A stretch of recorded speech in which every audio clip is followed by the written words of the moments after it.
আল্লামা মামুনুল হক সাহেব সম্পর্কে আমাকে গোয়েন্দারা বলছিল যে রহমানী সাহেব আপনাকে এবং মামুনুল হককে কখনো ছাড়া হবে না।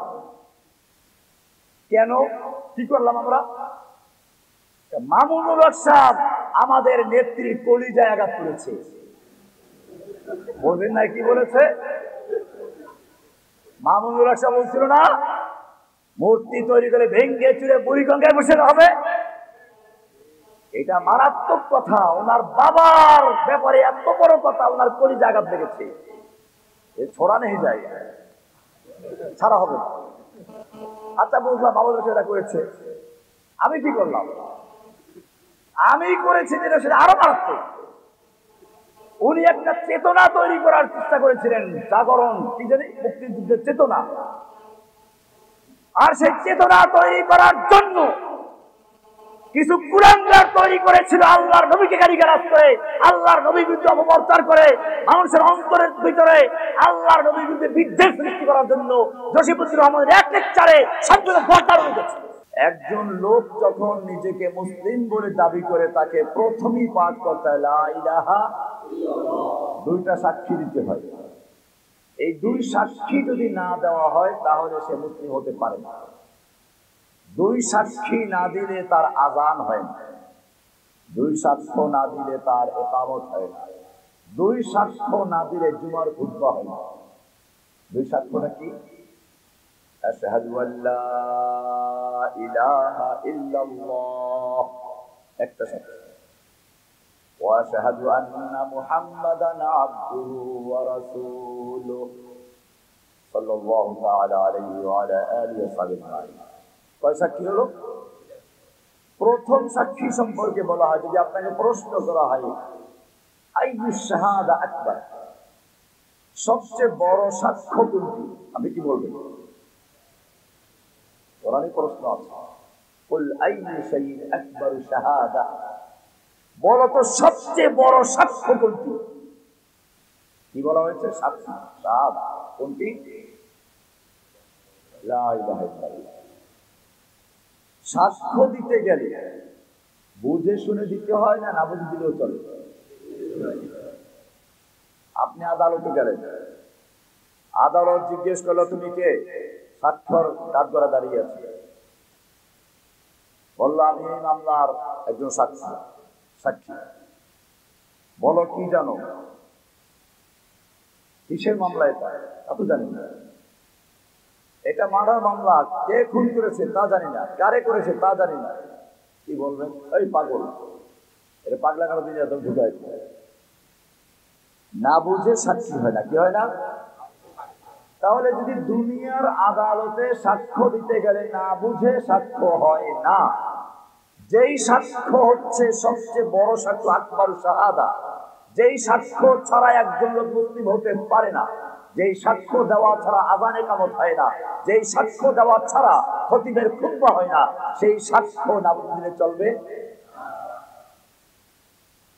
লা ইলাহা ইল্লাল্লাহ কয়টা অংশ বললাম? প্রথম অংশ কি? লা ইলাহা, নেই কোনো ইলাহ, নেই কোনো মাবুদ। ইলাহ মানে মাইয়ুবাদ, যার আনুগত্য করা হয়, ইবাদত করা হয়, গোলামি করা হয়, দাসত্ব করা হয়। আমরা প্রথমেই বলে দিলাম আমার অন্তরে কোনো মাবুদ নাই, কোনো ইলাহ নাই, কোনো খাজা নাই, গাদা নাই, কিচ্ছু নাই। লা ইলাহা, সব থেকে অন্তরটাকে তাখলিয়া করা হলো। কি করা হলো? খালি করা হলো। এরপরে নতুন রং করা হচ্ছে ইল্লাল্লাহ, আল্লাহ ছাড়া। আল্লাহ ছাড়া আর কোন ইলাহ নেই। ইল্লাহ, এখন যারা বলে আল্লাহ তো আছে ইল্লাও আছে, আরে ভাই ইল্লাই তো আল্লাহ। কি বললাম? আল্লাহ তো আছে ইল্লাও আছে, ইল্লাটাই তো কি? আপনি তো বলবেন লা ইলাহা, কোন ইলাহ নেই, ইল্লা আছে, ইল্লাটা কি? এরপরে আবার ইল্লা না বুঝে বলে সেই জন্য শিরিক বলছি না, কিন্তু এখন থেকে বলবেন না। তাওহীদ, এটার নাম তাওহীদ। তাওহীদের দুই রকম। কয় রকম? কয় রকম? আসতেছে একটু পরে। এখানে দুই রকম আছে। লা ইলাহা হচ্ছে বর্জন, অর্থাৎ আল্লাহ ছাড়া যত বাতিল ইলাহ রয়েছে সব ইলাহগুলোকে বর্জন করা। লা ইলাহা মানে কি? গায়রুল্লাহ যত আছে, তেগে লাদার কতলে গায়রে হক দুরাম, লার তলোয়ার দিয়ে, কেচি দিয়ে, লা দুই রকম লেখে না, কেচির মতো লেখে না, লার কেচি দিয়ে যত গায়রুল্লাহ আছে সব গায়রুল্লাহর গর্দানগুলো কেটে ফেলে দাও। এরপরে নতুন রং করো, ইল্লাল্লাহ, আল্লাহকে বসাও। এটাই হচ্ছে সব তাজকিয়ার মূল বক্তব্য। দলিল নেই।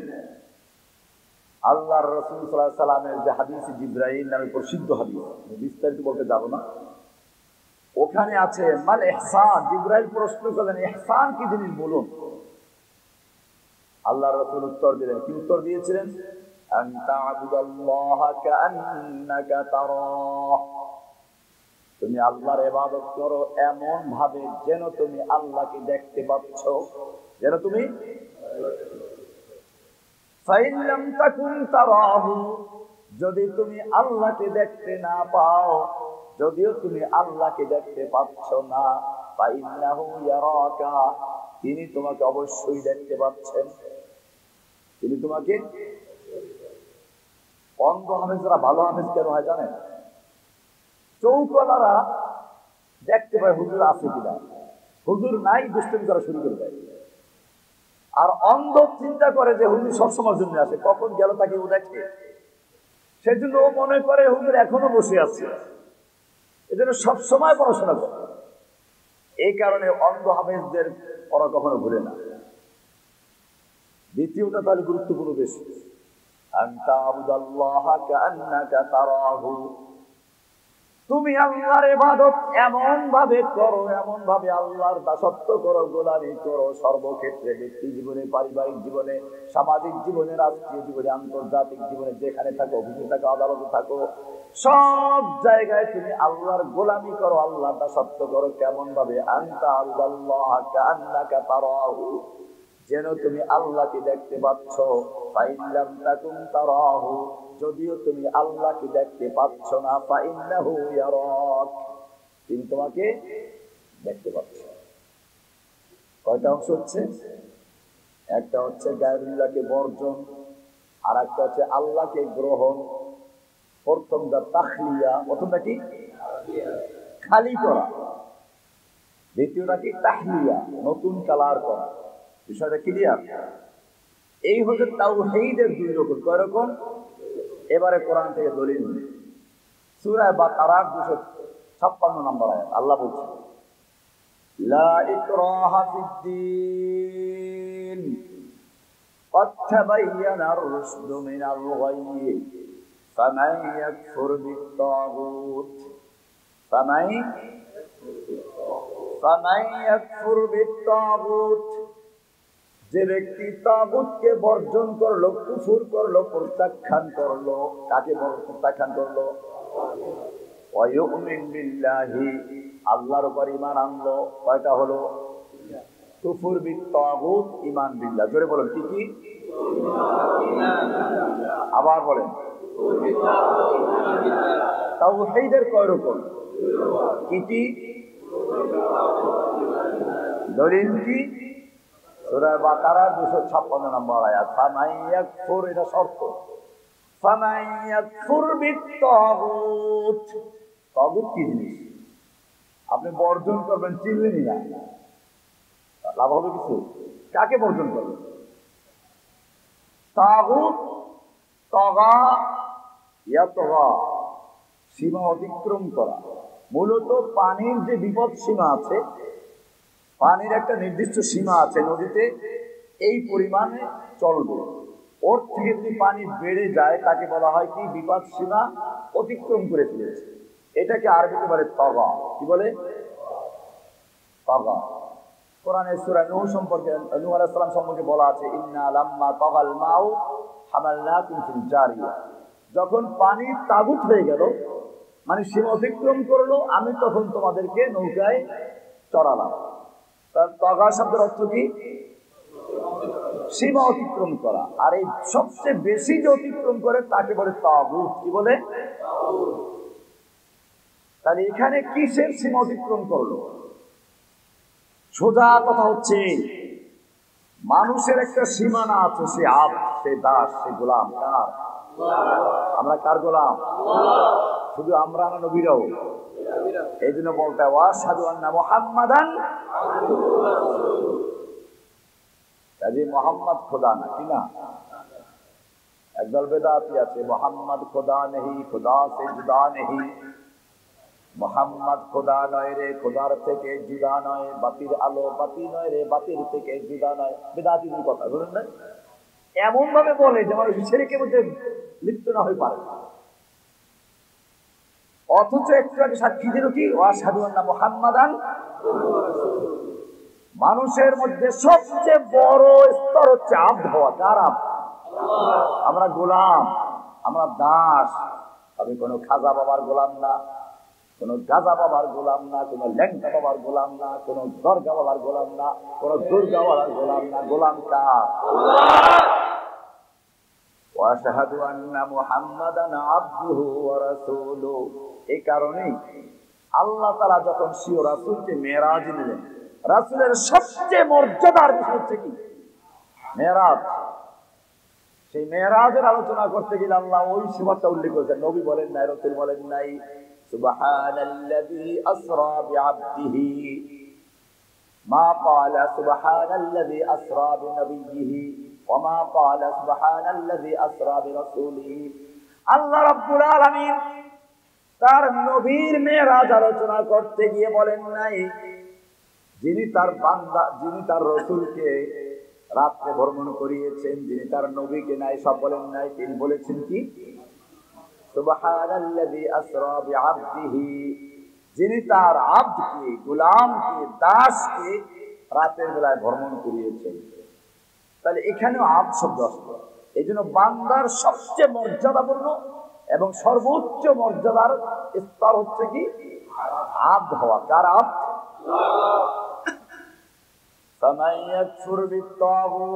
এখন তাগুত কি? তাহলে বান্দার সীমানা হচ্ছে দাসত্ব। বান্দার কাজ কি? আল্লাহর কাজ হচ্ছে মাবুদ, দাসত্ব পাওয়া। এই বান্দা যখন দাসত্বের সীমা অতিক্রম করে মাবুদের আসনে বসে যায়, সে হলো তাগুত। পরিষ্কার হয়ে গেল? কি বললাম? তাগুত কাকে বলে? বান্দার সীমানা হচ্ছে কি? আব্দিয়ত, দাসত্ব। আর আল্লাহর সীমানা হচ্ছে মাবুদিয়ত, মাবুদ, দাসত্ব নেওয়া। সুতরাং যে ব্যক্তি আব্দিয়তের মাকামের থেকে অতিক্রম করে, দাসত্বের সীমানা অতিক্রম করে মাবুদের সীমানা এসে বসে পড়বে, সেই হলো গোলাম, সেই হলো কি? মাবুদ। এক কথায় আল্লাহর পরিবর্তে যাদের পূজা করা হয়, ইবাদত করা হয়, আনুগত্য করা হয়, তারা হচ্ছে। এখন বলবেন যে তাগুতের অনেক প্রকার, আমরা আলোচনায় আজকে বিস্তারিত করতে পারবো না। বলবেন যে অনেকের তো পূজা করা হয়, যেমন বিভিন্ন মাজারে পূজা করা হয়, অথচ মাজারও আদর্শ। আমার বক্তব্য না বুঝে অনেকে সমালোচনা করে, বক্তব্য বুঝতে পেরে দরকার। মনে রাখতে হবে, আমি খাজা বাবা, গাজা বাবা বলতে খাজা ময়ূর বলছি না। এটা একদল লোকে যে খাজা বাবা, খাজা দিকে ওদেরকে বলছে। রাস্তায় গাজা খায় আর খাজা বাবা। এখন মনে করুন এরকম মঈনুদ্দিন চিশতি রাহমাতুল্লাহ আলাইহির মাজারে সিজদা করা হয়, ওখানে পূজা করা হয়, তাহলে উনিও কি তাগুত? এই কারণে ভালো করে বুঝবেন, তাগুত হচ্ছে মাইয়ুবাদ বিগাইরিল্লাহি ওয়া হুয়া রাদি। আল্লাহর পরিবর্তে যার আনুগত্য করা হয়, পূজা করা হয়, ইবাদত করা হয় এবং এটা সে পছন্দ করে, ওই ব্যক্তি কি করে এটাকে? এ হলো কি? তাহলে যারা এটা পছন্দ করেন নাই অথবা যারা জানেনও না যে তার পূজা করা হচ্ছে, মৃত্যু ব্যক্তিরা, এদেরকে আমরা তাগুত বলছি। ঈমানের তাওহীদের জন্য শর্ত হচ্ছে কি? ফামান ইয়াকফুর বিত তাগুত ওয়া ইউমিন। আগে বর্জন, তারপরে কি? পরিষ্কার পরিচ্ছন্ন আগে করে, তারপরে রং করে, ঠিক কিনা? কি মজার কাহিনী দেখেন। ইব্রাহিম আলাইহিস সালাম খানায়ে কাবা নির্মাণ করে 3টা দোয়া করলেন গুরুত্বপূর্ণ। কয়টা? তিনটা দোয়া করলেন। এই দোয়াগুলো গুরুত্বপূর্ণ। আমি গতকালও এক জায়গায় বয়ান করেছি এটা নিয়ে। وَإِذْ يَرْفَعُ إِبْرَاهِيمُ الْقَوَاعِدَ مِنَ الْبَيْتِ وَإِسْمَاعِيلُ ইব্রাহিম এবং ইসমাঈল মিলে যখন খানায় কাবা নির্মাণ করছিলেন, তিনটা দোয়া করলেন। কয়টা দোয়া? প্রথম দোয়া হচ্ছে রব্বানা তাকাব্বাল মিন্না ইন্নাকা আনতাস সামিউল আলিম। রব্বুল আলামিন, তোমার জন্য ঘর নির্মাণ করেছি, তোমার মেহমানের জন্য মাদ্রাসা তৈরি করেছি, কবুল হলো না, কোনো লাভ আছে কিছু? অনেক কাজ করবেন, আল্লাহ কবুল করেন না, কোনো লাভ আছে কিছু? এই জন্য যে কোনো কাজ করতে গেবেন প্রথম দোয়া করবেন কি? আল্লাহ তুমি কবুল করো। রব্বানা তাকাব্বাল মিন্না ইন্নাকা আনতাস সামিউল আলিম। কবুল হয়ে গেল। অনেক সময় মাদ্রাসা করে, মসজিদ করে, দান খারাপ করে, কিন্তু নিজে কবুল হয়, নিজে কি হয় না, বা তার সন্তানরাও ওই ধারে কাছেও আসে না। এই জন্য ইব্রাহিম আলাইহিস সালাম দ্বিতীয় দোয়া করলেন, রব্বানা ওয়াজআলনা মুসলিমাইন লাকা ওয়া মিন যুররিয়াতিনা উম্মাতাম মুসলিমাতান লাক। আল্লাহ, তোমার জন্য ঘর নির্মাণ করলাম, মসজিদ নির্মাণ করলাম, কিন্তু আমরা নিজেরা মসজিদের মুসল্লি হলাম না, এমন কপাল পোড়া আছে না? অনেক লোক আছে মসজিদ কমিটির মেম্বার বা মুতাওয়াল্লি, নিজেও নামাজ পড়ে না, ওর 14 গোষ্ঠীকেও নামাজ পড়ে। এরকম লোক মুতাওয়াল্লি হতে পারবে? সূরা তাওবার 18 নম্বর আয়াত পড়েন, মসজিদ কমিটির মেম্বার হওয়ার জন্য শর্ত আছে। إنما يعمر مساجد الله من آمن بالله واليوم الآخر وأقام الصلاة وآتى الزكاة ولم يخش إلا الله। কয়টা হইল? 5টা শর্ত। কয়টা শর্ত? এই 5 শর্ত যদি পাওয়া যায় তাহলে সে মসজিদ কমিটির মেম্বার হতে পারে, মসজিদের ইমাম হতে পারে, মসজিদের মুতাওয়াল্লি হতে পারে। 5 শর্ত পাওয়া যাবে না, ও মুতাওয়াল্লি হতে পারবে না, কমিটির মেম্বার হতে পারবে না, ইমাম তো হওয়ার প্রশ্ন আসে। এখন তো আলাম ইয়াখশা ইল্লাল্লাহ, আল্লাহ ছাড়া কাউকে ভয় করে না। সব বলতে গেলে সময় লাগে, বলতে পারছি না। আয়াত বলে দিলাম, দেখে নিবেন। আলাম ইয়াখশা ইল্লাল্লাহ, আল্লাহ ছাড়া কাউকে ভয় করবে না। এখন ইমাম সাহেব আলাম ইয়াখশা ইল্লাল কমিটি, কমিটি আর মুতাওয়াল্লি ছাড়া ইমাম সাহেব আর কাউকে ভয় করে। এই মসজিদের কি হবে? ইব্রাহিম আলাইহিস সালাম সেজন্য দোয়া করলেন, ربنا واجعلنا مسلمين لك ومن ذريتنا أمة مسلمة لك। রব্বুল আলামিন, আমি তোমার জন্য মসজিদ তৈরি করেছি, মাদ্রাসা তৈরি করেছি, অনুগ্রহ করে মেহেরবানি করে আমাদের দুজনকে প্রথম এবং আমাদের প্রজন্ম থেকে প্রজন্ম আমাদের সন্তানদেরকে তুমি তোমার আনুগত্যশীল মুসলিম হয়ে থাকার তৌফিক দান করো। দোয়া করবো না আমরা এটা? 3 নম্বর দোয়া, যেটা মূল আলোচ্য বিষয়ের সাথে সম্পৃক্ত, আমি যেটা নিয়ে আলোচনা করছি, তাজকিয়া। আমার আলোচ্য বিষয়ের নাম কি আসলে? তাজকিয়ার ভিন্ন ধরন আর কি। তাজকিয়ার একটা ভিন্ন ধরন। তাহলে আমাকে দেখতে সবাই জিহাদের তারা না বলে, সবাই বলে জিহাদ, আপনি জিহাদ বিচার দিচ্ছেন, তো সব জায়গায় জিহাদ লিখছে দিয়ে তাজকিয়ার আলোচনা। কিসের আলোচনা? এদের একটা খানকা, খানকা হারা আকেল কিবা মাজনুন নাসিনাত। তারপর কি ফার্সি জানা? হারা আকেল কিবা মাজনুন নাসিনাত নাশায়াদ কর দানাজ যিকরে লাইলা। কোন জ্ঞানী বুদ্ধিমান ব্যক্তি যদি মজনুনের কাছে বসে, মজনুর কাছে বসে, তার উচিত হবে না লাইলি ছাড়া অন্য কোনো আলোচনা করা। কি বললাম? আপনি মজনুনের কাছে বসে আলোচনা করছেন কার খালেদার, কাজ হবে কিছু? কার আলোচনা করতে হবে? তাজকিয়ার আলোচনা হচ্ছে। ভাইরা আমার, কি বলছিলাম? ইব্রাহিম আলাইহিস সালাম দোয়া করতেন, 3 নম্বর দোয়া, খুব গুরুত্বপূর্ণ দোয়া। রব্বানা ওয়াবআস ফীহিম রাসূলাম মিনহুম ইয়াতলু আলাইহিম আয়াতিক ওয়া ইউআল্লিমুহুমুল কিতাবা ওয়াল হিকমা ওয়া ইউযাক্কিহিম।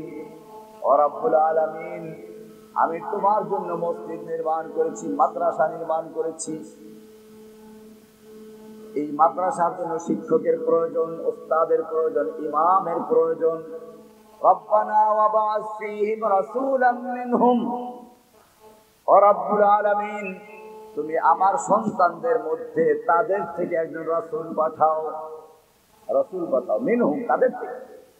সুতরাং রাসূল মানুষ না অন্য কিছু, তার প্রশ্নে আসে না। তিনি ইব্রাহিম দোয়াই করেছেন রাসূল পাঠাও আমার সন্তানদের। কাজে ওনার সন্তানরা যে জাতির লোক, যা দিয়ে তৈরি, যিনি রাসূল আগমন করছেন তিনি সেই জাতের, সেই জিনিস দিয়ে তৈরি। ইয়াতলু আলাইহিম আয়াতিক, যিনি আপনার আয়াতগুলো তেলাওয়াত করবেন। ওয়া ইউযাক্কিহিম ওয়া ইউআল্লিমুহুমুল কিতাবা ওয়াল হিকমা, কিতাব ও হিকমার তালিম দিবেন। ওয়া ইউযাক্কিহিম, এবং তাজকিয়া করবেন। এখানে তাজকিয়া শেষে না, কিন্তু আমি তো আগে আলোচনা করলাম যে আগে পরিষ্কার পরিচ্ছন্ন করা হয়, তারপরে নতুন। কিন্তু এই দোয়ার মধ্যে তাজকিয়া গেল শেষে, উল্টো হয়ে গেল না, উল্টোই হয়ে গেল। এই জন্য আল্লাহ তাআলা যখন উত্তর দিচ্ছেন তখন কি বলেন শুনুন। সূরা জুমার 2 নম্বর আয়াত দেখবেন, আগেটা সূরা বাকারার আয়াত, এটা দেখবেন। ওখানে কি আল্লাহ বলছেন হুয়াল্লাযী বাআসা ফিল উম্মিয়্যিনা রাসূলাম মিনহুম ইয়াতলু আলাইহিম আয়াতিহি ওয়া ইউযাক্কিহিম। আল্লাহ তিনি, যিনি তার রাসূলকে উম্মিয়দের মধ্যে পাঠিয়েছেন, কি কাজ করবেন? ইয়াতলু আলাইহিম আয়াতিহি, যিনি উম্মিয়দের মধ্যে আল্লাহর আয়াতকে তেলাওয়াত করবেন। ওয়া ইউযাক্কিহিম, এবং তাদের আত্মাকে পরিশুদ্ধ করবেন। কি করবেন? কি দিয়ে করবেন? ওই যে আয়াত দিয়ে। কোরআনের আয়াত হচ্ছে র‍্যাদ, র‍্যাদ দিয়ে বসে না? ঠিক আত্মার ময়লা পরিষ্কার করার জন্য, জং দূর করার জন্য যে র‍্যাদ, তার নাম হচ্ছে কি? আয়াত থেকে পরিষ্কার হয়ে যায়। আমি আলোচনা করতে গিয়ে কালকেও বলেছি, আজকেও বলি, আমার আশপাশে যেহেতু অনেক আধুনিক শিক্ষায় শিক্ষিত লোকেরা আগে ছিল, এখন আছে কিনা জানি না, এখন প্রোগ্রামই করতে পারছি না। তো এরা অনেকেই আমার অতি উৎসাহী, মানে আমার থেকে নেয় এক অংশ, অন্যদের থেকে নেয়, কিন্তু যখন কোনো বিপদে পড়ে তখন পুরোটাই আমার উপর চাপ।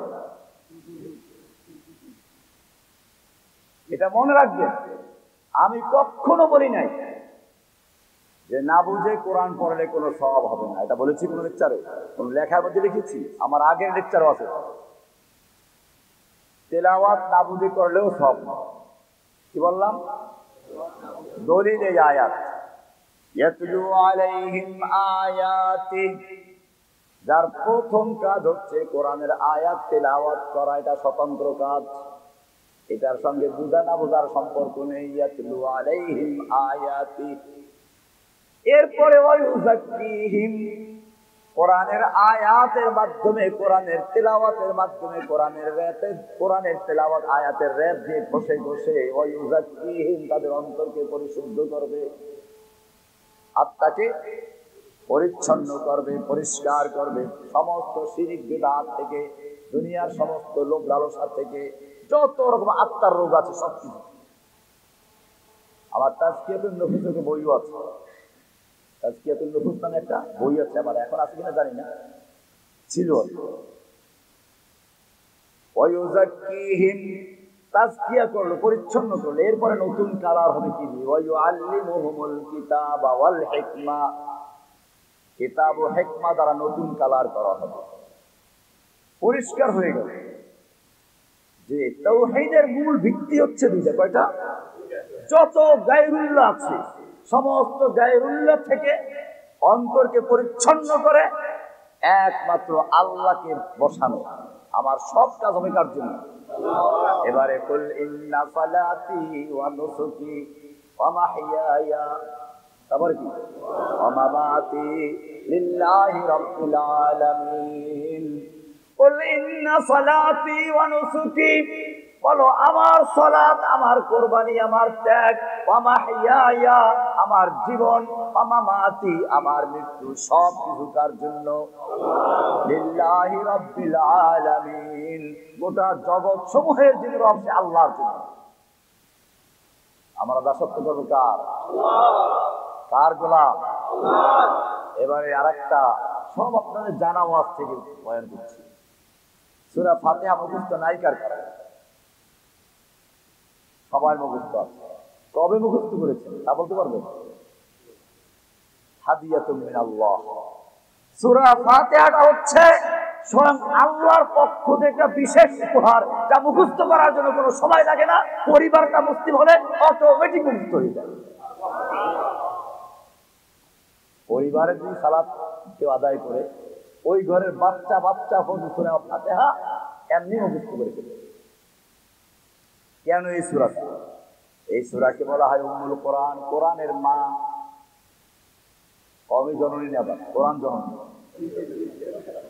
কি বলছি? কোরআন জননী। কোন সূরা?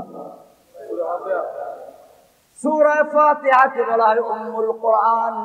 গোটা কোরআনের যিনি মা, কোরআনের খোলাসা। কিভাবে জানেন? আল্লাহ তাআলা যতটা আসমানি কিতাব নাযিল করেছেন, সমস্ত কিতাবের নির্যাস হচ্ছে কোরআনে কারীম। সুবহানাল্লাহ। আর কোরআনে কারীমে যা কিছু আছে সব কিছুর নির্যাস হচ্ছে সূরা ফাতিহা। এই সূরার 3টা পার্ট। কয়টা পার্ট? আপনাদের এলাকায় যখন মন্ত্রী এমপি যায়, দেখেন না, বিশাল আকার একটা সুন্দর লিখে গ্লাসে বাদাই করে মানপত্র দেয়। তাই না? মানপত্রে কয়টা অংশ থাকে জানেন? 3টা। কয়টা? প্রথম অংশ হচ্ছে প্রশংসা। প্রথম অংশ কি? যাকে মানপত্র দেওয়া হচ্ছে তার প্রশংসা থাকে। আপনার চরিত্র ফুলের মতো পবিত্র, আপনার নামাজ পড়েন না এক ওয়াক্ত, এরকম কি থাকে? আপনি এলাকার সন্তান, আপনি এই হয়েছেন সেই সদরঘাটের কামান, মস্তানের জামান, হাজীগঞ্জের মিনারা, বাইতুল মুকাররমের মিনারা, নাকি অনেক কিছু লেখা থাকে প্রশংসা, যা না আছে তাও। নেতা মনে করে চিন্তা করে প্রশংসা করো, অনেক কিছু বুঝলাম, ভোট দাও কাকে? সম্পর্কটা কি সেইটা বলো আগে। তোমাদের সঙ্গে আমাদের সম্পর্ক, এই এলাকার লোকেরা কোন দল, ব্যাপারটা এরকম দিলা। আপনি যত স্লোগান দেন, যদি ভোট করে না দেন, আপনার কিন্তু দিবে। এই কারণে দ্বিতীয় প্যারায় আবার আসে, দ্বিতীয় প্যারায় চলে আসে। এই এলাকার মাটি আপনার নৌকার ঘাটি, নাকি ধানের সিংহের ঘাটি আছে। এই এলাকার মাটি আপনার ঘাটি, আপনাকে বিপুল ভোটে বিজয় করে আমরা আপনাকে সংসদে পাঠিয়েছি, আপনি এখন মন্ত্রী হয়েছেন। এখন বোঝা গেল কি, এটা আমার এলাকা, এরা আমাকে ভোট দেয়, আমার দলের নয়। সম্পর্ক, এটা কি? যখন সম্পর্ক হয়ে গেল, এখন দাবি দেওয়া চলে, রাস্তা লাগবে, স্কুল লাগবে, কলেজ লাগবে। এইটা তৃতীয় প্যারায় চলে আসে। কয়টা হলো? প্রথমটা কি? প্রশংসা। দ্বিতীয়টা কি? সম্পর্ক। তৃতীয়টা কি? এটা ক্লিয়ার? এইবারে সূরা ফাতিহাতে আসুন, এখানেও 3টা অংশ আছে। আলহামদুলিল্লাহি রাব্বিল আলামিন। সমস্ত প্রশংসা আল্লাহর জন্য, যিনি গোটা জগৎ সমূহের রব। প্রশংসা কিনা? আর রহমান আর রহিম মালিকি ইয়াউমিদ্দিন। সবগুলো প্রশংসা হচ্ছে। এবারে আল্লাহ জানতে চান তোমার সঙ্গে আমার সম্পর্কটা কি। তুমি আমার প্রশংসা করলে ঠিক আছে, কিন্তু তুমি কার গোলাম? তুমি কোন খাজা বাবার গোলাম কিনা, কোন গাজা বাবার গোলাম কিনা, কোন ল্যাংটা বাবার গোলাম কিনা, কোন নেতা নেত্রী গোলাম কিনা? তুমি জনকের গোলাম না ঘোষকের গোলাম? তোমাকে ছাড়া আর কারো গোলামি করি না। ইয়াকা নাবুদু। খালি কি মসজিদে? সমাজে কার গোলাম? ব্যাংকে কার গোলাম? আদালতে কার গোলাম? আছে সেটা? তাহলে কেমনে আল্লাহর গোলাম? মিথ্যে কথা বলতে নামাজ পড়ে নাকি? ইয়াকা নাবুদু ওয়া রাব্বুল আলামিন। আমার সঙ্গে তোমার পরিচয় হচ্ছে, সম্পর্ক হচ্ছে, আমি তোমার গোলাম, তুমি আমার মালিক। अब तो रहे बस तादम आखिर ज़िर्द ज़ुबां ऐ मेरे इलाह ला इलाहा इल्लल्लाह। अब तू रहे बस तादम आखिर ज़िर्द ज़ुबां ऐ मेरे इलाह ला इलाहा इल्लल्लाह ला इलाहा इल्लल्लाह। तेरे सिवा सिवा माबूद हकीकी कोई नहीं है, कोई नहीं तेरे सिवा मस्जूद हकीकी कोई नहीं है, कोई नहीं। अब तो रहे बस आदम आखिर जर्द ज़बा ऐ मेरे इलाह, ला इलाहा इल्लल्लाह, ला इलाहा इल्लल्लाह, ला इलाहा इल्लल्लाह। এটা হচ্ছে লা ইলাহা ইল্লাল্লাহ। লা ইলাহা ইল্লাল্লাহ যদি কেউ ভালো করে বুঝে পড়ে, আর কোনো ওয়াজের দরকার আছে? ফামাইয়াক দুই অংশ বলছিলাম, ফামাইয়াক ফুরবিত তাগুত, গায়রুল্লাহকে বর্জন, আল্লাহকে গ্রহণ, কুফর বিত তাগুত, ঈমান বিল্লাহ। কয়টা পাঠ হলো? তাওহীদের কয় রকম? কি কি? ফামাইয়াক ফুরবিত তাগুত, যেই ব্যক্তি তাগুতকে কুফর করলো, প্রত্যাখ্যান করলো, বর্জন করলো, ওয়ায়ুমিন বিল্লাহি, অথবা আল্লাহর উপরে ঈমান আনলো। কয়টা কাজ করলো? দুইটা হলো, কুফর বিত তাগুত, ঈমান বিল্লাহ। এই দুইটা কাজ যে করবে, আল্লাহ বলেন ফাকাদ ইসতামসাকা বিল উরওয়াতিল ওয়াসতা। ইসতামসাকা মানে শক্তভাবে ধরা। কি করা? দুই হাতে ধরলো, শক্ত হবে না? কিন্তু যেইটা ধরলো ওইটা দুর্বল, ছিঁড়ে পড়বে কিনা? আল্লাহ বলছেন না, যেই ব্যক্তি তাগুতকে প্রত্যাখ্যান করলো, কুফর করলো, বর্জন করলো, ওয়ায়ুমিন বিল্লাহি, আল্লাহর উপর ঈমান আনলো, কুফর বিত তাগুত, ঈমান বিল্লাহর সমন্বয় ঘটালো, ফাকাদ ইসতামসাকা, সে শক্তভাবে ধরলো। কি ধরলো? বিল উরওয়াতিল ওয়াসতা, মজবুত হাতল, শক্ত হাতল, শক্ত করা। লান ফিসামা লাহা, সে জেলে যাক, আগুনে যাক। ইব্রাহিম আগুনে পড়েছে, আমাদের বড় বড় আসলাফরা জেলে গেছে। ফাকাদ ইসতামসাকা বিল উরওয়াতিল ওয়াসতা, শক্ত মজবুত হাতল ধরেছে। লান ফিসামা লাহা, তাগুতের কোন শক্তি তাকে আল্লাহ থেকে বিচ্ছিন্ন করতে পারবে না। লান ফিসামা লাহা, কখনো ছিঁড়ে যাবার নয়, কখনো সম্পর্ক রাখার সাথে। এই জন্য বলা হয়েছে ওমাই ইউশরিক বিল্লাহ, যে আল্লাহর সাথে শিরিক করে, ফাকান্নামা, ওইটা সেজন্য আসমান থেকে পড়ে গেল। ঠিক পড়ে গেল? সে আসমান থেকে পড়ে গেল। পড়ে যাওয়ার পরে কি হয়?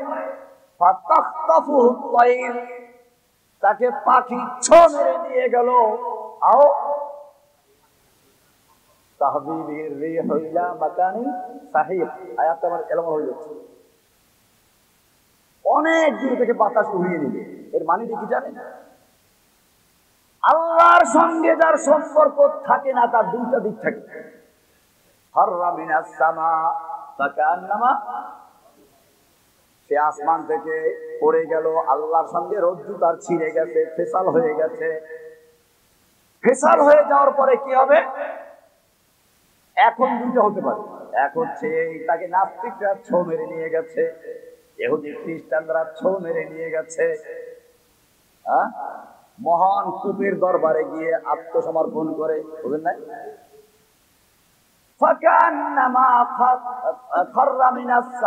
আকাশ থেকে সে ছিন্ন হয়ে যায়, আল্লাহর সাথে তার সম্পর্ক ছিন্ন হয়ে যায়। এখন তাকে হয়তো নাস্তিকরা, হয়তো শাহবাগীরা তাকে স্বাগত জানাবে। কারা জানাবে? শাহবাগীরা যে নাস্তিক এবং মুরতাদ ছিল, সন্দেহ আছে? আল্লাহর নবীকে নিয়ে, আল্লাহর রাসূলকে নিয়ে যারা কটূক্তি করেছে, আল্লাহকে যারা অবমাননা করেছে, রাসূলকে নিয়ে যারা নাটক করেছে, অবমাননা করে, এরা মুসলমান না কাফের? কদ কাফারতুম বা'দা ঈমানিকুম, কুল ইস্তাহজাতুম বিল্লাহ, তোমরা আল্লাহর সাথে ইস্তেহজা করেছো। কদ কাফারতুম, লা তা'তাযিরু, কোনো ওজর টোজর চলবে না। কদ কাফারতুম বা'দা ঈমানিকুম, যারা আল্লাহর রাসূলের সঙ্গে গুস্তাখি করেছো, কটূক্তি করেছো, তোমরা ঈমান আনার পরে তোমরা কাফের হয়ে গেছো। স্পষ্ট আয়াত। সেই মঞ্চে গিয়ে যদি কেউ ওঠে, তার ঈমান থাকবে? পরিষ্কার বিষয়, তাই ঈমানের বিষয়। ফামান ইয়াকফুর বিত-তাগুত, তাগুতকে বর্জন যদি না করা হয়, তার ঈমানের দাবি ভুয়া। ঈমানের দাবি কি? তাগুত কি চাইছেন, বর্জন করবে কেন?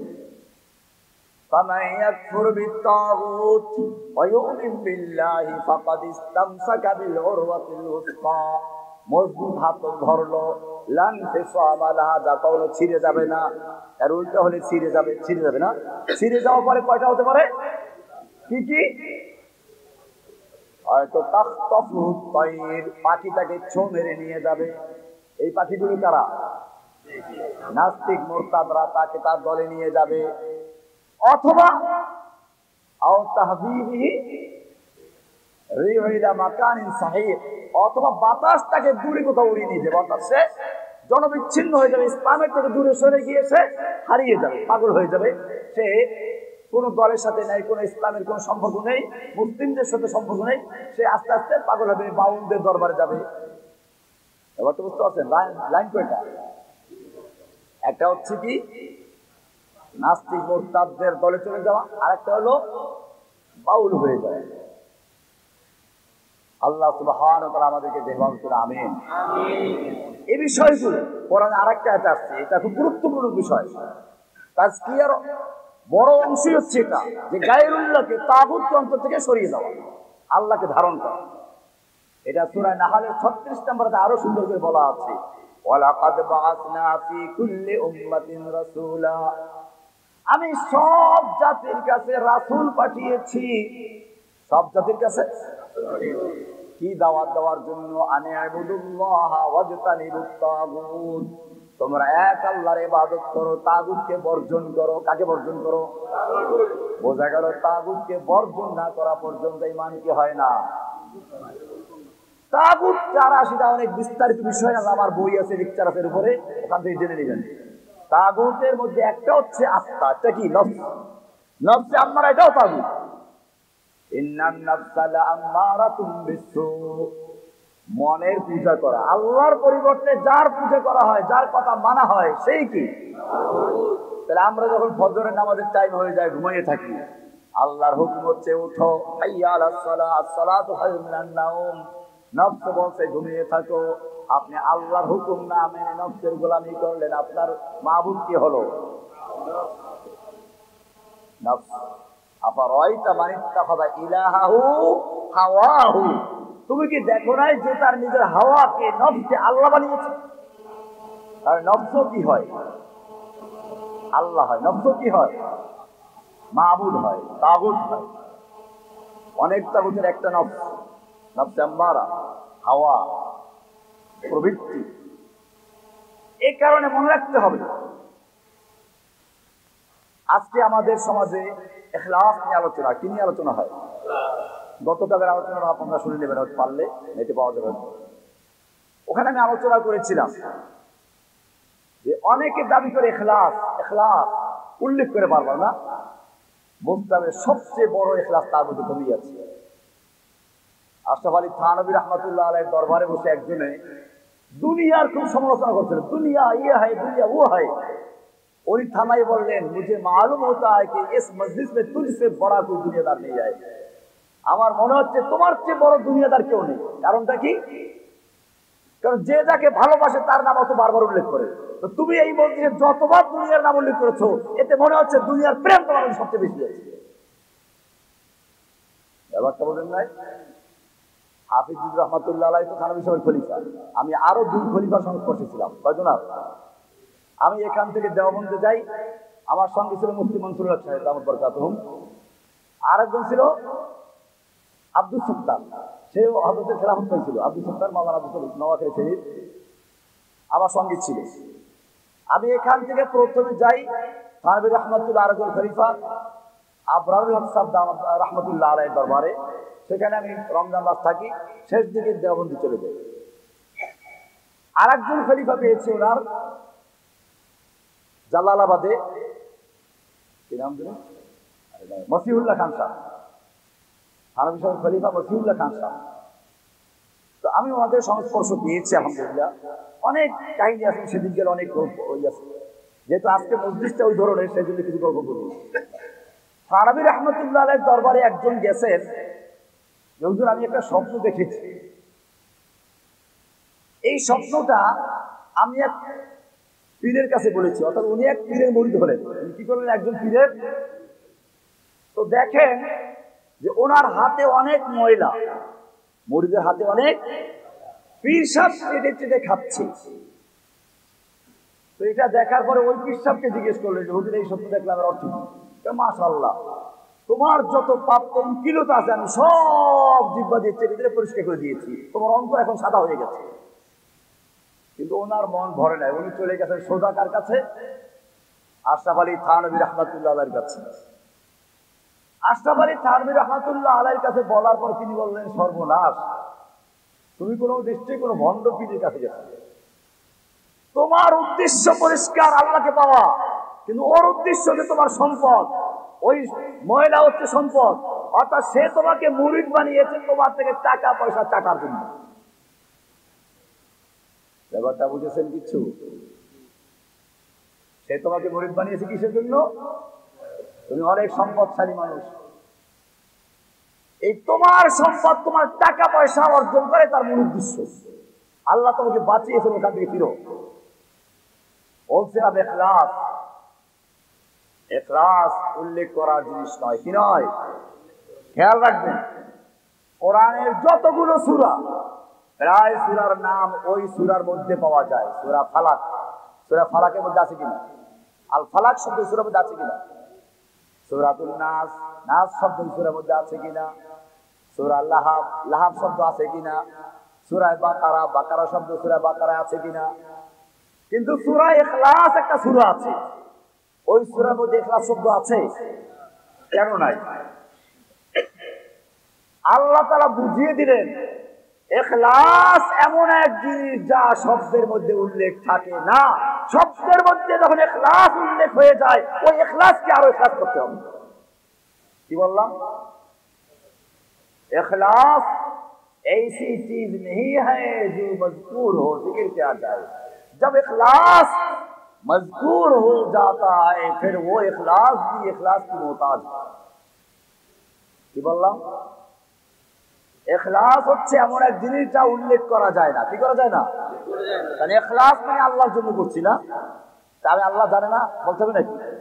আপনি যখন বললেন তার মানে আপনার ইখলাস নাই, বলার প্রয়োজন হয়েছে। সত্যি যদি আপনি আল্লাহর জন্য কাজ করে ইখলাস থাকে, খালেস আল্লাহর জন্য, ইবাদত কবুলের শর্ত এটা। দুইটা শর্ত, ইবাদত কবুলের শর্ত কয়টা? প্রথম হচ্ছে ইখলাসের নিয়ত। নিয়তটা করতে হবে শুধুমাত্র কার জন্য? আল্লাহর জন্য। কার জন্য? আল্লাহকে সন্তুষ্ট করার জন্য কাজ করতে হবে। এটার নাম কি? ওয়ামা উমিরু ইল্লা লিয়াবুদুল্লাহ মুখলিসিনা লাহুদ্দীন হুনাফা। একনিষ্ঠভাবে সব বাতিলকে বর্জন করে শুধুমাত্র আল্লাহর জন্য করতে হবে, এটা হলো প্রথম শর্ত। আর 2 নম্বর শর্ত হচ্ছে ইত্তেবাউস সুন্নাহ। আপনি যত সুন্দরী করেন, রাসূলের আদর্শের সাথে মিললে গ্রহণযোগ্য হবে? ফজরের নামাজ পড়লাম 2 রাকাত, যোহরের ফরজ কয় রাকাত, আসর কয় রাকাত, এশা কয় রাকাত, মাঝখানে মাগরিব কয় রাকাত। আজকে যদি আমি আর রজিবুল হক সাহেব মিলে বলি যে আমরা দুজন ছাত্র জীবনে খুব ঘনিষ্ঠ ছিলাম, আমি ছিলাম মিশকাত পড়তাম, না তখন নাহবি পড়তো, আপনারাও নাকি অনেকে মাননার ভক্তবৃন্দ আছেন এখানে, তো আমরা মিলে বললাম যে আজকের থেকে ফজরের নামাজকে 2 রাকাত বাড়াইয়া 4 রাকাত করবেন, মাগরিবের নামাজকে 1 রাকাত বাড়াইয়া 4 রাকাত করবেন। তাহলে কি হবে? এক একটা রুকু বাড়বে, এক এক রাকাতে 2টা সিজদা বাড়বে, সুবহান রাব্বিল আযীম বাড়বে, সুবহান রাব্বিল আলা বাড়বে। আপনারা মানবেন? মানবেন নাকি? কেন মানবেন না? সমস্যা কোন জায়গায়? আল্লাহ তো বলেন না 2 রাকাত পড়তে হবে আর 4 রাকাত বলছেন না কোরআনে, তার পাইলাম কোথায়? এই কারণে মনে রাখতে হবে, 2টা চাকা রেলগাড়ি চলে। কয় চাকায় চলে রেলগাড়ি? 2 চাকায় রেলগাড়ি চলে। সামনে মানুষ পড়ুক, গরু পড়ুক, ছাগল পড়ুক, কাইটা মিটা সব নিয়ে যায়, তাই না? আর বড় কিছু বললে কি হয়? বড় পাথরের ট্রাক সামনে পড়ছে, কেটে নেওয়ার মতো অবস্থা নাই, তখন রেলগাড়ি কি হয়ে যায়? উল্টে যায়, তবু সাইড দেয় না। কি করে না?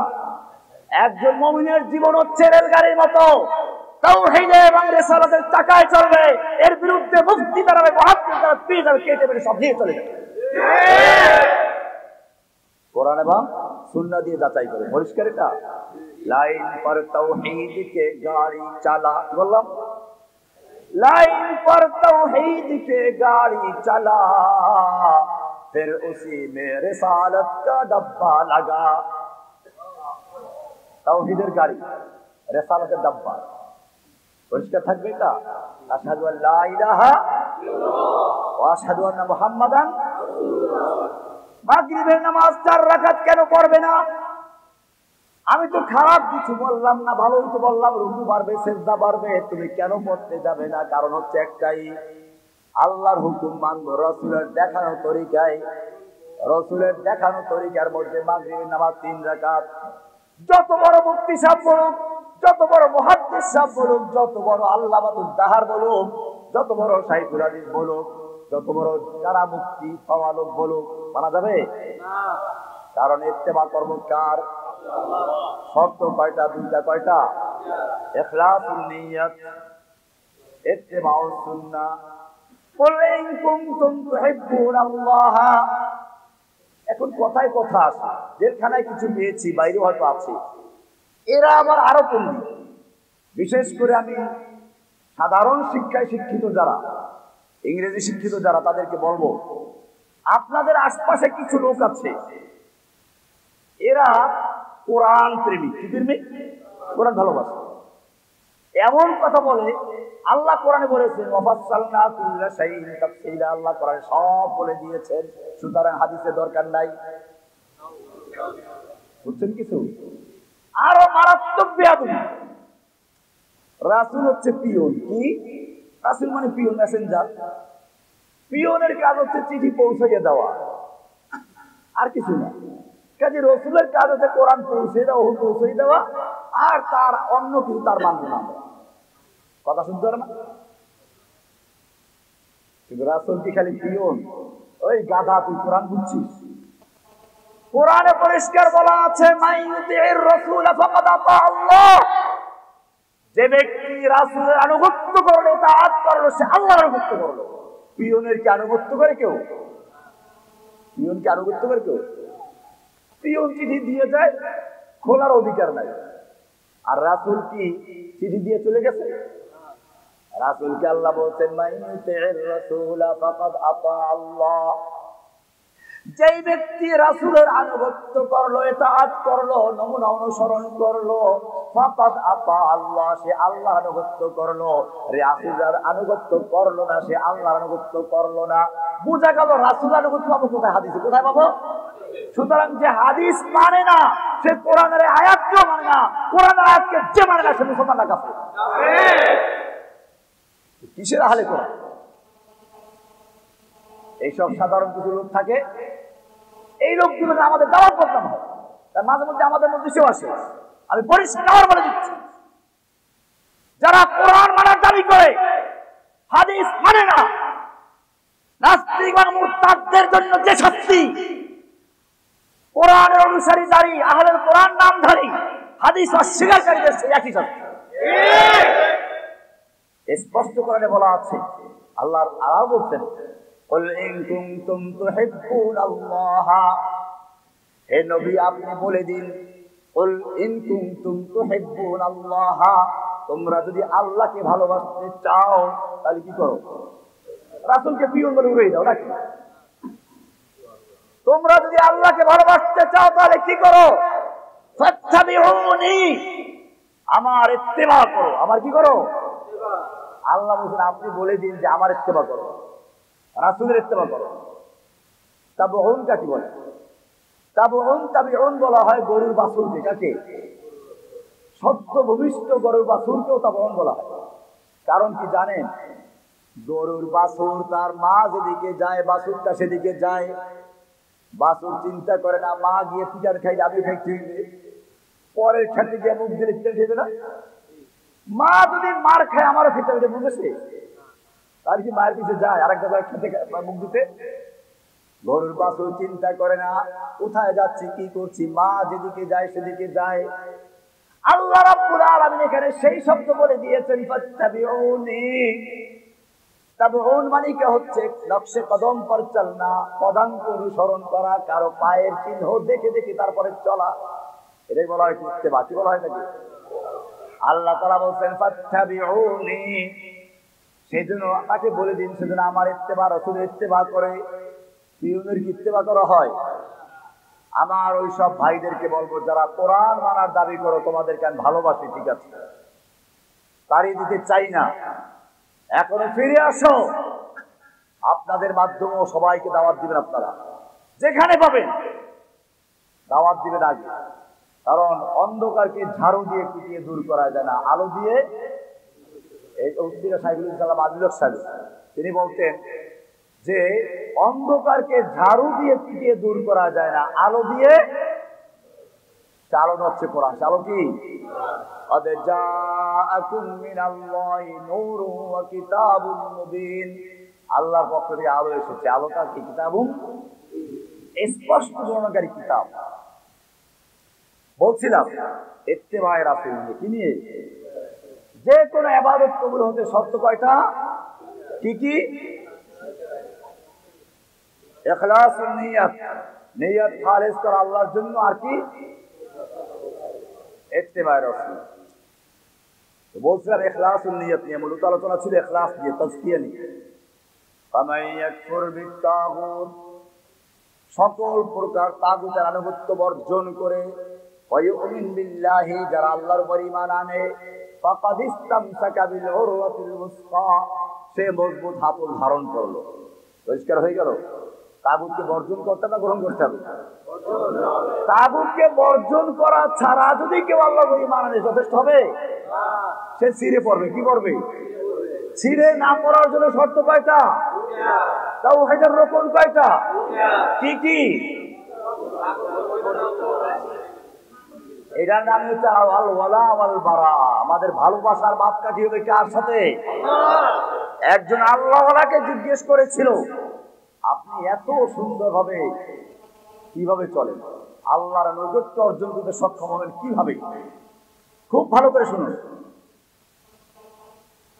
উনি বললেন, আমি দেখলাম দুনিয়ার এমন কোন মানুষ নাই যার কোনো বন্ধু নাই। চোর, ডাকাত, র্যাংলা, রুলা যত রকমের আছে, প্রত্যেকের কি আছে? আমিও চিন্তা করলাম আমারও তো কোনো বন্ধু আছে, কাউকে বন্ধু বানাতে হবে। আমি খুঁজতে লাগলাম বন্ধু, চিন্তা করতে লাগলাম, দেখলাম আজকের দোস্ত কালকে দুশ্মন হয়ে যায়। আমার এমন একজন দোস্তের দরকার যে দোস্ত কখন দুশ্মন হবে না, যে দোস্ত আমাকে স্বার্থের জন্য ভালোবাসবে না। তালাশ করে কোথাও খুঁজে পেলাম না। চিন্তা করলাম সব সমস্যার সমাধান দিতে পারে আল কোরআন। কোরআনকে জিজ্ঞেস করলাম, বলো কোরআন আমার প্রকৃত বন্ধুটাকে। পেয়ে গেলাম, কোরআন আমাকে জানিয়ে দিচ্ছে আল্লাহু ওয়ালিয়্যুল্লাযীনা আমানু, মুমিনদের ওলি, মুমিনদের বন্ধু হচ্ছেন কে? আমি আমার বন্ধুকে পেয়ে গেছি। আমি তার কথা না শুনলেও আমাকে রিজিক বন্ধ করে দেয় না। আমি ঘুমিয়ে থাকলেও, ফজর না পড়লেও আমার জন্য অসুস্থতা দেয় না, আমাকে সেবা দান করে। আমি আমার বন্ধু পেয়ে গেলাম যে কখনো আমার উপরে অসন্তুষ্ট হয় না। আমি যত বেয়াদবি করি ক্ষমা চাইলে ক্ষমা করে দেয়। আমি বন্ধু পেয়ে গেছি। এবারে আমার শত্রু দরকার। দুনিয়ার এমন কোন মানুষ নাই যার কোনো শত্রু নাই। আমিও চিন্তা করলে আমারও কোনো শত্রু আছে, কিন্তু তাকে আমি শত্রু ভাববো। আজকের শত্রু কালকে দোস্ত হয়ে যায়। অথচ শত্রু আমার আছে। দুনিয়ার কোন মানুষ এমন নাই যার কোনো, যত ভালো মানুষ হোক, নবীরা সবচেয়ে ভালো মানুষ, শত্রু ছিল কিনা? কাজে বুঝতে হবে, কেউ যদি বলে হুজুর এত বড় বুজুর্গ যার কোনো শত্রু নাই, বুঝতে হবে হয়তো মুনাফিক না ফেরেশতা। কি বুঝতে হবে? ব্যাপারটা বোঝেন নাই? কারণ নবীর চেয়ে বড় বুজুর্গ কি হতে পারবে? নবীর চেয়ে আল্লাহওয়ালা হতে পারবে? তাহলে যেই নবী রাস্তা দিয়ে চললে মেঘে বাতাস দেয়, ছায়া দেয়, যেই নবী গাছের তলায় বসলে গাছের ছায়া দেয়, যেই নবীর সামনে দিয়ে কথা বললে ওহী নাযিল হয়ে যায়, যেই নবীর মতের বিরুদ্ধে মত দিলে পরে ওহী নাযিল হয়ে যায়। ইয়া আইয়ুহাল্লাযীনা আমানু লা তুকদ্দিমু বাইনা ইয়াদাইল্লাহি ওয়া রাসূলিহি, যেই নবীর আওয়াজের চেয়ে বড় আওয়াজে কথা বললে ওহী নাযিল হয়ে যায়। ইয়া আইয়ুহাল্লাযীনা আমানু লা তারফাউ আসওয়াতাকুম ফাওকা সাওতিন নাবিয়্যি ওয়ালা তাজহারু লাহু বিল কওলি ওয়ালা তাজহারু বিল কওলি কাজহরি বা'দিকুম লিবা'দিন আন তাহবাতা আমালুকুম। নবীর আওয়াজের চেয়ে কথা জোরে বললে তোমার সব আমল বরবাদ হয়ে যাবে, নামাজ রোজা হজ যাকাত জিহাদ সব বন্ধ হয়ে বরবাদ হয়ে যাবে। কি মারাত্মক অবস্থা, খেয়াল করছে। শুধু এ পর্যন্তই না, নবী যখন রাতের বেলায় তাহাজ্জুদ পড়তে পড়তে পা ফুলে যায়, কি করুণাময়ী আল্লাহ বলছেন, ইয়া আইয়ুহাল মুযাম্মিল কুমিল লাইলা ইল্লা কালিলা। ও নবী, তুমি যেমন রাত্রে জাগরণ করলে খুশি হও, আমি আল্লাহ তোমাকে ঘুমন্ত দেখলেও খুশি হয়ে যাই। কুমিল লাইলা ইল্লা কালিলা নিসফাহু আও ইনকুস মিনহু কালিলা আও জিদ আলাইহি ওয়া রাত্তিলিল কুরআন তারতিলা। এত মায়া। এই নবী যখন তাইফে মার খাচ্ছিলেন, আল্লাহ দেখতে পাচ্ছিলেন কিনা? পাথর মেরে মেরে নবীকে ফেলে দিল, আবার উঠালো, আবার মারলো, আবার তিনবার বেহুশ হয়ে পড়ে যাচ্ছে। আল্লাহ দেখতে পাচ্ছিলেন কিনা? উহুদের ময়দানে আল্লাহর নবীর মাথায় লোহার হেলমেট পরা ছিল, আঘাতে লোহা ভেঙে গালের ভিতরে ঢুকে গেল, দাঁত পড়ে গেল। আল্লাহ দেখতে পাচ্ছেন কিনা? এই নবীকে এত ভালোবাসতো আল্লাহ। তোমার সঙ্গে আমার এত ভালোবাসা। আমার সঙ্গে রজিবুল হক সাহেবের বন্ধুত্ব আছে ছাত্র জীবন থেকে। আমাকে ধরে একজন মারলো, খুব উনির কাছে ফিরাবার ক্ষমতা ছিল, ফিরার নাই। আর কি থাকবে? ভাববে না এখান থেকে বন্ধু আমাকে এত মারলো, তুমি ফিরাবার ক্ষমতা থাকা সত্ত্বেও ফিরাও নাই, বলবো কিনা? আল্লাহর সঙ্গে আল্লাহর নবীর ভালোবাসা ছিল কিনা? তাইফের ময়দানে যখন পাথর মারা হচ্ছে, আল্লাহর ভালোবাসা ছিল কিনা? উহুদের ময়দানে যখন আল্লাহর নবীকে আঘাত করা হচ্ছে, আল্লাহ তারা দেখতে পাচ্ছিলেন কিনা? ফিরাবার ক্ষমতা ছিল কিনা? ফিরাইছিল কিনা? ফিরান নাই। কেন ফিরান নাই? তাহলে কি বন্ধুত্ব নষ্ট হয়ে গেছিল? তাও নষ্ট হয় নাই। মা ওয়াদ্দাআকা রাব্বুকা ওয়া মা ক্বালা। আপনার রব আপনাকে ছেড়েও দেন নাই, আপনার প্রতি অসন্তুষ্ট হন নাই। ভালো কথা, অসন্তুষ্ট হও নাই, ছেড়েও দেও নাই। এত মারলো, ফিরেও নাই।